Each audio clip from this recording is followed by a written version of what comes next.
You know, I'm something of a meme connoisseur myself.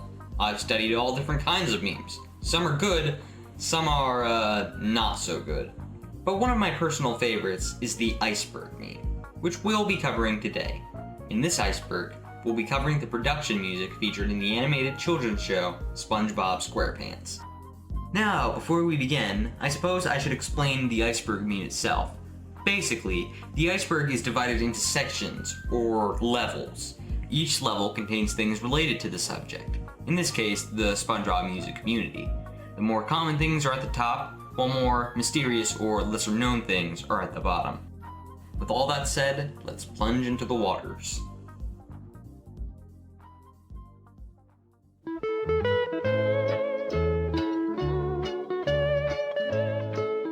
Nicholas Carr. Nicholas Carr is the music editor for SpongeBob, and has also composed some music for the show. He is popular among fans, and was formerly known for giving out full versions of the tracks. Grass Skirt Chase. Arguably the most famous original SpongeBob track, Grass Skirt Chase plays during many of the show's chase scenes, as the name suggests. Get back here, SpongeBob! Give me that pizza! No! SpongeBob! No! SpongeBob! No! Wait. No! Sponge Divers Music. A popular YouTube channel with more than 40,000 subscribers, Sponge Divers Music uploads SpongeBob production music. The uploads are almost always of very high quality, and this channel is definitely a must. APM Music. APM stands for Associated Production Music. This licensed music is available on the APM website and has been featured in SpongeBob, as well as many other popular shows. Ooh, I recognize that one. That's Graveyard by Johnny Pearson. It debuted in One Craft's Tracks. Tomfoolery. Tomfoolery is an APM track that is played numerous times in SpongeBob, and, for a reason we will be covering momentarily, has become quite famous. Multiple versions of a track. For some original tracks, there are different mixes and alternate versions that have been featured on the show. Not a whole lot to discuss here, just be on the lookout for these tracks and see if you can hear the differences. SpongeBob music is a part of meme culture. While not as big as, say, When the Imposter is Sus, SpongeBob music can still be heard in memes from time to time. The previously mentioned tracks Grass Skirt Chase and Tomfoolery, as well as Puka A, are probably the most famous examples.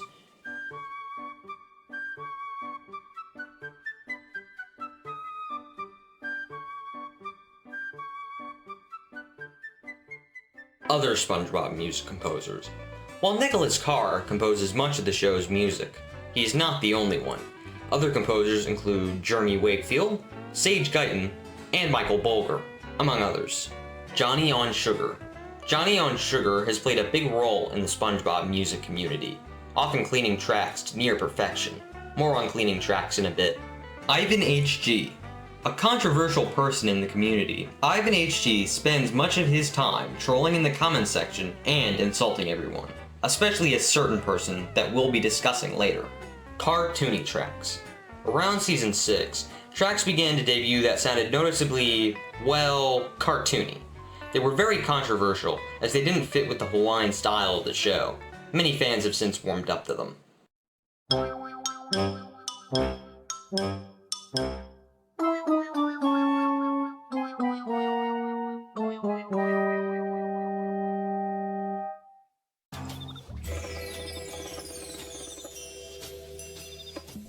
Sneaky Panther Pants played in Adventure Time.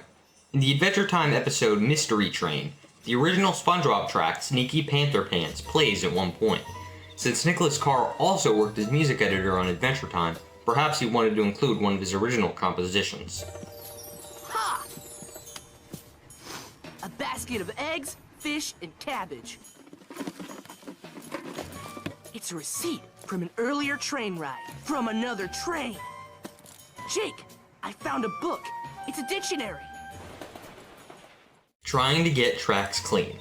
One major thing the SpongeBob music community is known for is trying to get tracks in the highest quality possible. Some tracks have been easier to get clean than others. Tracks that may never get clean. Sadly, some tracks may never get clean, This can be due to sound effects, the episode not being available in 5.1, or the full track has just never played in the series. Why won't you come clean? Bad music editing. Sometimes, a track is just cut badly or is placed in a spot that doesn't quite fit. This track is full of clams. When Nicholas Carr sent the track Another Krusty Krab Day to the fans, he stated it was full of clams. This became a joke in the community. I thought we were having steamed clams. No, I said steamed hams. Barry Anthony tribute. Barry Anthony was a SpongeBob music composer who composed many of the cartoony tracks. He passed away in 2016, and the episodes Snooze You Lose and Krusty Catering are dedicated to him. Temporary music editors. Around season 12, Carr briefly left SpongeBob for unknown reasons, so a few temporary music editors took his place for the time being. They were Jeffrey Lingle, Mark Perlman, and most infamously Ego Plum, who was criticized by fans for his poor editing. Nostalgic Hawaii in SpongeBob YouTube series. Sometime during season 5, the track Nostalgic Hawaii was removed from APM, with it last being used in Fungus Among Us. Despite this, it was used in a SpongeBob YouTube series, SpongeBob Smarty Pants. Themes of the seasons. To some people, it seems like one track plays more often during a given season than any other. They believe such a track is that particular season's theme. Insert track here moment. A recurring joke in the comments section of SpongeBob music videos is to say, insert track here moment.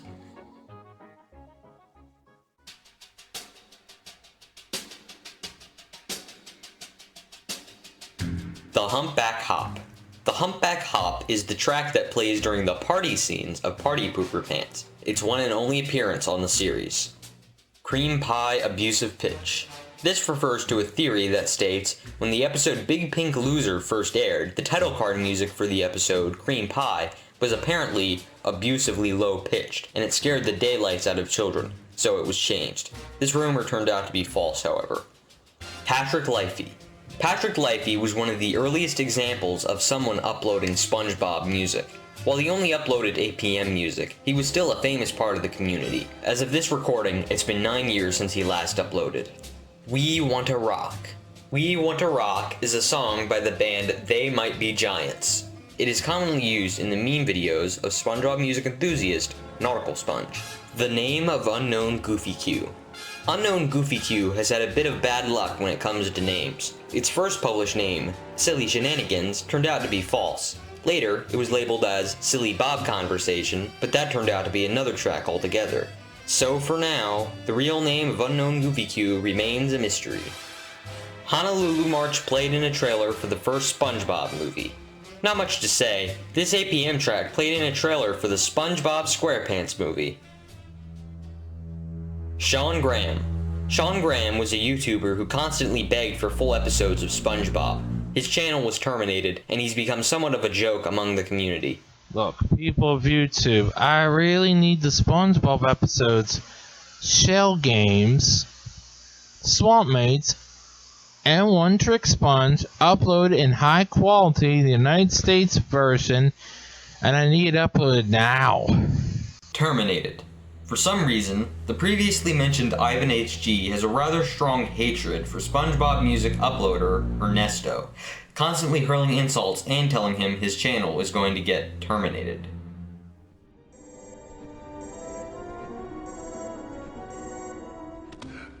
Unknown Gary's Got Legs track. At one point in the episode Gary's Got Legs, a music sting plays. The only thing we know about it is that it is likely an APM track, as Gary's Got Legs was edited by Jeffrey Lingle, who has only ever used 3 original tracks, and none of those appeared in this episode. So, what exactly is this track? Unknown Dreamhoppers track.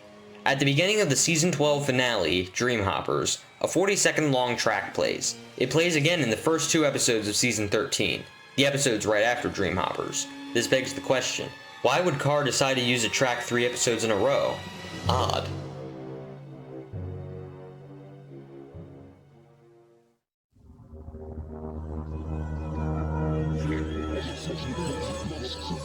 The significance of Hawaiian Train. Hawaiian Train was the first track featured in SpongeBob, playing in the very first title card and opening the entire series. Despite the track's importance, it's seldom discussed, yet once Hawaiian Train played, the rest was history. Barry Anthony Conspiracies. Several years ago, a YouTuber began spreading a rumor that stated Barry Anthony was fired for sending out tracks without Nickelodeon's permission. Yeah, this turned out to be false.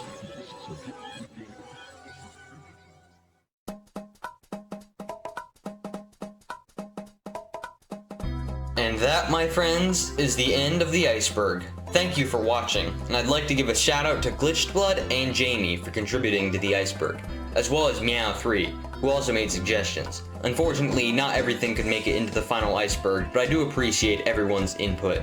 I also wanted to mention that I have a new series, the SpongeBob Music Minute, where I'll be digging a little deeper into SpongeBob tracks. Each episode is 60 seconds long, and the first one is available right now, so be sure to check that out. Remember to like and subscribe. If not, Game Theory will solve the mystery of Five Nights at Freddy's. Again! See you later. Later, in the void. I don't want to get a job. I want the episode uploaded now.